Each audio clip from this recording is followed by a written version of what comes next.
Good morning, everyone. So today we are going to learn about past indefinite tense. So let us start the past indefinite tense. So first of all, हमें identify करना आना चाहिए कि किस tense को हम past indefinite कहेंगे. तो जिस भी वाक्य के अंत में खाया, पिया, लिया, दिया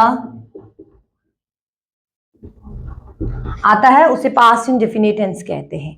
तो ये जो पास्ट इंडेफिनिट टेंस है वो पास्ट मतलब वो चीज ऑलरेडी हो चुकी होती है.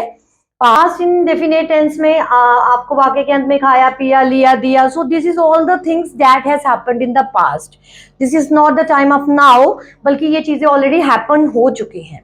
ठीक है. इंडेफिनेट, पास्ट इंडेफिनेट इसलिए sometime it is called as the simple past also. So don't get confused. तो चलिए सबसे पहले हम देखते हैं कि वर्ब की कौन सी फॉर्म यहाँ पे यूज होती है. अगर हम यहाँ पे देखें तो पास्ट इंडेफिनिट के अंदर वर्ब की सेकंड फॉर्म जो है वो यूज होती है. वर्ब की सेकंड फॉर्म यहाँ पे यूज होगी. अगर हम हेल्पिंग वर्ब की बात करें तो यहाँ पे सिंपल में there is no use of helping verb. लेकिन यहाँ पे जब आपके इंटेरोगेटिव टेंस आते हैं या फिर नेगेटिव टेंसेस हैं तो उस केस में भी मेक यूज ऑफ डिड. तो वहां पे हम डिड का यूज करते हैं. नेगेटिव में डिड के साथ नॉट लग जाएगा, इंटेरोगेटिव के केस में यहाँ पे डिड आ जाएगा. And very important point to understand कि when we are making use of did तब वर्ब की सेकंड फॉर्म नहीं आएगी, तब वर्ब की फर्स्ट फॉर्म आती है. डिड के साथ हमेशा हम वर्ब की फर्स्ट फॉर्म को यूज करेंगे.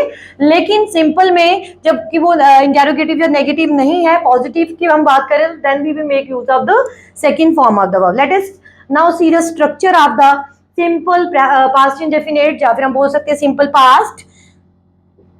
सो उसका स्ट्रक्चर देखेंगे हम. So that will be subject plus second form of verb plus object. Okay. So एक एग्जाम्पल हम यहां पे करते हैं, जैसे शी एट द फूड. तो यहां पे हमने वर्ब की सेकेंड फॉर्म ली है क्योंकि ये पॉजिटिव सिंपल पास्ट टेंस है. तो we are making use of the simple form. Okay. So she ate the food. एक और एग्जांपल हम यहाँ पे लेते हैं. They sing a song. तो यहाँ पे भी हमने सिंग की सेकंड फॉर्म सेंग ली है, यहाँ पे ईट की सेकंड फॉर्म हमने एट ली है.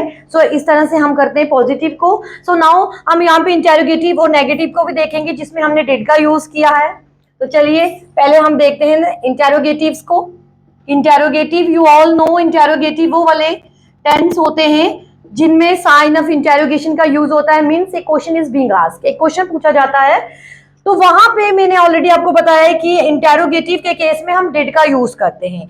And whenever we are making use of did, always remember we have to take first form of verb instead of second. Second नहीं लगेगी यहाँ पे, did के साथ हमेशा verb की first form लगेगी. Most of the people are committing this kind of the mistake कि वो did के साथ second verb की form को लगाते हैं. So we have to avoid this क्योंकि did के साथ हमेशा verb की first form लगेगी. So चलिए interrogative लेते हैं. जैसे she ate the food है तो यहाँ पे हम क्या करेंगे, did she eat the food. Did she eat the food. अगर यहाँ पे हम एट लगा सकते हैं तो ये गलत हो जाता है. क्यों? ऑलरेडी आई टोल्ड यू कि डिड के साथ हमेशा वर्ब की फर्स्ट फॉर्म लगेगी. ठीक है. तो ये इंटेरोगेटिव है. So that is did she eat the food.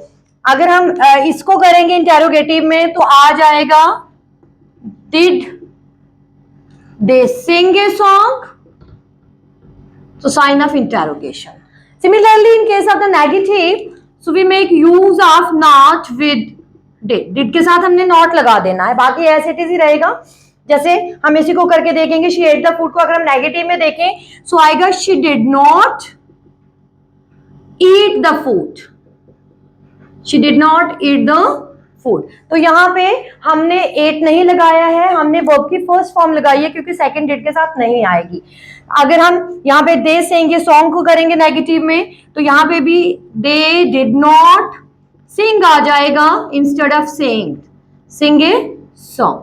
So always remember this is very easy to understand. लेकिन जो मिस्टेक्स मोस्टली हम लोग कमिट करते हैं वो यही होती है कि we are we are using verb second form with the did. That is absolutely wrong. We have to make use of verb first form whenever there is use of did.